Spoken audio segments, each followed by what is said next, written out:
Hello guys and welcome back to the CPC. We're already in season 5 and I will be bringing you my draft analysis for this season. So first of all, the concept of draft analysis will be basically going back to a really standard version of just going through Showdown with the mons and just talking about the mons and the roles they fulfill. I won't go into too much detail about the movesets because you know them by now. And also I went with this format instead of like a whole layout with like all the mons and such, because that's quite a lot of work and actually I don't have that much time for it at the moment. So I'll be going over it with this format. I think the things you have to know about the draft is we had 110 points to spend and the pricing got a little bit changed. If you want to know how much each mon cost, I will give you an estimation. I don't exactly know the cost by out of my top of my head, so if you want to know the exact cost, just PM me, I will send them to you. And furthermore, we now have a little bit of a change in the Z rules. Basically with one move that can use all Z moves except for evasion boost and omni boost, and we have one lower tier Z mon which has to cost 9 or less points, which can only use attacking Z moves. So first of all, we had the third overall pick, I have to say that correctly. So third overall pick, so that's pretty nice. We can get a really strong mon in the first round, and then we have kinda close to the wheel pick, so that's 2 picks almost in a row, and that's always really nice to complete cores and such. So first of all, third pick, I decided to go with Celesteela. Basically, I went with Celesteela for a few reasons. One, a really solid steel type, and there are not many solid steel types, and especially not many that I haven't used before. And also, I've lost to Celesteela this gen, I think, already quite a few times. It's always a threatening mon to face, and I don't like facing Celesteela, so just why not draft it. Also made Celesteela my Z move user actually, and I think with Z moves it becomes a lot more scarier. Of course, you don't want to bring Z move Celesteela every week, but it adds another dimension to Celesteela, because what if I bring Autotomize Z Celesteela, then I can just sweep through your team and you're really prepping for that Celesteela, but then that week I bring a bulky lead sheet protect Celesteela and I am really hard to kill. Or then out of nowhere I bring a Scarf Celesteela, I might just do that. Oh no, I just bring AV Celesteela to soak up a lot of hits and still hit pretty hard. You don't know what kind of seller I am, and I think that's something I really like about this mon. It just can hit really hard, and it's really hard to take down basically fire and electric moves, and I have my ways to deal with them, as you will see later on. So that's my first round pick. Then we come back to the second round, and basically for I think my first 6 picks I'm basically just drafting things that I like and I sometimes have used, sometimes have not used. And for my second pick, I was looking through the board, I was looking at the higher picks and I saw, oh, this one is pretty cool. I think the last time I used it might have been CPC season 3, and that's Latios. So Latios, really strong offensive dragon type, a nice defogger, right on top of the bed, an electric and a fire resist is pretty nice. Calm Mind Sweeper, Dragon Dance setup, 110 speed, really nice speed there. So I think you at this time all know what Latios can do, and also Memento access might be pretty nice from setup mons like Celesteela. Definitely a cool mon to add to the team. Then in round 3 we decided, okay, my team with the score was already looking a bit like Rob Jr.'s team, why not add another mon of his team. I took Crocodile. It's actually not the reason, someone pointed it out after my first 3 months that my team was kind of looking similar to his team. His team had a Mega Latios, that's a difference of course, and I think after this I did not draft a single mon that he had on his team, but it was quite funny because I actually did not notice at this point. I was looking through the tiers, was looking for a solid ground type, was looking for a solid dark type, because I know from the minors that I really struggled with finding a dark type. Of course I only had the leftover pool, so I went with Mega Houndoom, which is a really strong option, but yeah, I could not go with, I did not want the same Mega. Of course, I thought, okay, let's take a strong dark type early on, and then I saw Crocodile and I thought, that mon fits both roles. It has been some time, I think, I've not used it in Gen 7. It's a really solid mon, it's a really solid rocker, it's an electric immunity, Intimidate, Moxie, 2 great abilities. 92 speed stat, right down in the middle. So of course a really solid mon, fast stunter. Yeah, that's it. Knockoff access, knockoff and earthquake, pretty reliable stabs. So definitely a really strong and cool mon. So now we have like a mixed attacker, a special attacker, and a strong physical attack. So that's really nice. Then round 4, I was like, okay, what's left on the board? And I was looking, okay, I think every team this gen has to have solid grass type. I was looking through them, and then I saw my boy Decidui. I have used this mon before. It was in the GPC, I think, last season, one of the first seasons in Gen 7 that I did. I think I used it okay. I think I brought Scarf once or twice. Brought mainly just a bulky set, sometimes setup. I don't even remember if I brought setup, but I thought it's a nice pivot actually. It's also access to U-turn, ghost grass typing. It's pretty nice. Also spin blocks. Has sword stance and nasty plot with baton pass, which can be really threatening if you are able to pass like +2 attack or +2 special attack into Latios, Crocodile, Celesteela. That's really amazing. So I thought for those reasons the Decidueye was a pretty nice fit, and just that defensive pivot was also really nice to pivot out into my strong hard hitting ones. So then the next round came around. I was looking, okay, I kind of need a fairy type. I was looking, okay, which fairy types are there that I have not used too much or just fit the team. I think Comfy was one of my considerations, but I thought, okay, Comfy is cool. But there was one other mon that is also a new mon that I have not used before, and I thought that it was a really cool mon that could fit the team quite well, and that's actually Alolan Ninetales. Alolan Ninetales by no means is a really defensive mon, but it's really great as a utility mon. It has snow warning, so it chips down the opponent a little bit, but mainly it has the move called Aurora Veil, which is basically a reflect and a light screen in at once. But you have to have heal up to set up the Aurora Veil, and with Alolan Ninetales being able to do that automatically, that's really easy. On top of that, Ice and Fairy are really strong offensive typings. There's not much that resists both stabs. Might struggle with bulky waters. It has freeze dry, and it has some more utility options, which I will not go over too much because I might then reveal some strats. It has not the highest special attack, but it has a 108 speed, I believe, or 109.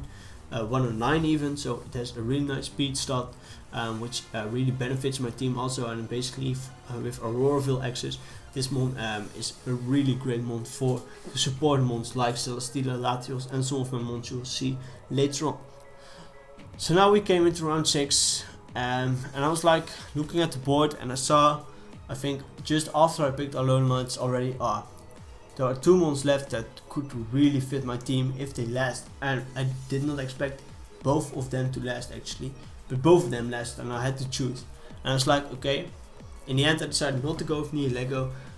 Recently used, I think, just for 2 war games or such. It's a really cool mon, but I was like, I need, the other mon was better, had more speed, had access to spikes and T-spikes. Well, Nihilego is only a rocker, and that's Greninja. So Greninja was just too good to pass up at this point. I believe, I kind of forgot my points, I believe it's Celesteela 17, Latios 17, Crocodile 13, Decidueye 11, Ninetales 10, and Greninja also 10. Or no, 11, we bumped up to 11. So Water and Dark, pretty nice offensive typing, but really great speed stat. So its speed stat is where it excels, of course. You can only use Torrent, that's something to note. But also it has a lot of coverage. Fairy types, bob them with a gong shot. Priority with Water Shuriken, which is special this gen, so it hits a little bit harder. And then just spikes and toxic spikes, which I always really like on teams, especially on a team that's a little bit more offensive like this one. So overall a great mon, nice speedy hazard setter, or just a nice breaker, revenger, can do a lot of things, and amazing mon. So then on to my last 4. So my last 4 I had to plan a little bit because I was like, still need a mega. So what am I going with? And basically there were some options left. One the mega that I have not used already quite so much, like Mega Heracross, Mega Pidgeot. So I was looking at them. The lower tier megas would not really fit my playstyle, so I decided that I actually want to go with like a really high tier mega that was not drafted and probably and was not going to be able to nobody was able to draft it. So I would go with it my very last round, which is my preferred mega round. If I'm able to get my mega last round, that gets me so much value. The picks before that, I really like that concept. So I had to plan accordingly, because that means I have a little bit less points that I would normally have, because the mega is quite expensive. So I was looking, and there were basically two roles that I really want to fulfill, and that was I wanted a bulky-ish water, an electric type, because I thought pivoting was pretty nice with the team I had, and I wanted a secondary rocker. So first of all, I got the first two things. I got a bulky water and an electric type, even slow momentum in Lantern. So I thought Lantern was really nice because it has Volt Absorb and Water Absorb. So again, a fire resist, electric immunity, really key, especially because my ground up is Crocodile, so you can still run like fighting coverage for it, but a secondary electric immunity is really nice. Just a nice defensive pivot. Most of the time can go like AV. It also can be the heal barrel of the team, which is also important to have. And just a slow volt switch in general is really great. So I think it is a really nice pick for, I think, 5 or 6 points. So definitely a nice pickup. And then my next mon was that secondary rocker, and was also looking. Oh, I kind of want a mon with which is 9 points or below. Which can be my secondary G-move user, and I ended up going with Lycanroc Day form. So Lycanroc Day form, and why not something like Aerodactyl, Archeops? I believe they even got taken already, and also because I did not want another ice weakness, so I went with Lycanroc. Lycanroc does not have the best coverage, but Rock is a really spammable typing, and also priority with Excel Rock is pretty cool. So because of that, I thought it was a pretty nice secondary C user. It has access to Taunt and Scout Rocks. That's mainly the role it has to fulfill this season. And also, if you look at its stats, 112 speed is a nice speed stat, and 115 attack is a really cool and great attacking stat. So then almost my last pick, so we went actually with we could draft between 9 and 11 months. We went with 10, but this one is I would not call it a meme, because that would disrespect the mon, because it has shown work in the past, but it's a 1 point mon, and that's Coughing. So I did not previously have had a poison type, I believe. Coughing is just can be a nice defensive pivot, especially with Violet. It's quite bulky. I believe it does also get Toxic Spike, so I have a secondary Toxic Spike user. Has some utility moves, you can see Destiny Bond Explosion pretty much. Has around the same coverage Weezing does, and with Violet, quite bulky, can be brought to like a few games to shut down some mons. A12 brought in off season, for example, to shut down a boss wall, which it did pretty effectively. So I think things like that are really nice. And this mon, it's only a 1 pointer, so if it comes to one game it does great, it already exceeds its value. So that's Coughing for you guys. And then you might be wondering, what's that mega role? What's that mega going to be? Is it something like Mega Pinsir? And I was definitely considering Mega Pinsir, so Mega Pinsir could have definitely be fit on this team, but in the end I actually went with a Mega Charizard X, which I have not really used. I've used it I think one season in the UPC before I had to drop out because I just had too many leagues going on and I was just too busy at that time. In the end the league kind of fell apart, at least that season fell apart. It was a Wi-Fi season, but not too much about that. So basically Zarex, okay, I have already a Latios, but still Dragon Spam is pretty nice. I did not previously have had a fire type. I think I have some hash removal to support it, which basically is Latios and Decidueye, which I think are enough. I don't have too many Stealth Rock weaknesses, and those can run default in the weeks that I want them to. Overall, Zardex, I think you know what it does. It can be a bulky mon. Bulky Will-O-Wisp is one of I think Maddie's and Gypsy's favorite sets, but also just offensive Dragon Dance is really scary. So it can be more of a defensive mon, it can be a really scary offensive mon. It's always a great breaker and just a really solid mon to have on this team, especially because if you look at my team, I have a lot of hazard support, I have Auroraville support, I have potential of Memento support, and I have some slow U-turn and some slow Volt Switch. So I definitely think in this team I could make Zardex shine, especially when paired alongside Celesteela with C-Move Access. I think those two together can pretty much, if one breaks, the other cleans up and vice versa. So I definitely think this is a pretty cool team. I think on paper it might be better than in practice, because I think on paper people will definitely struggle to build for my team, because it's just so threatening to prepare for this team, I feel.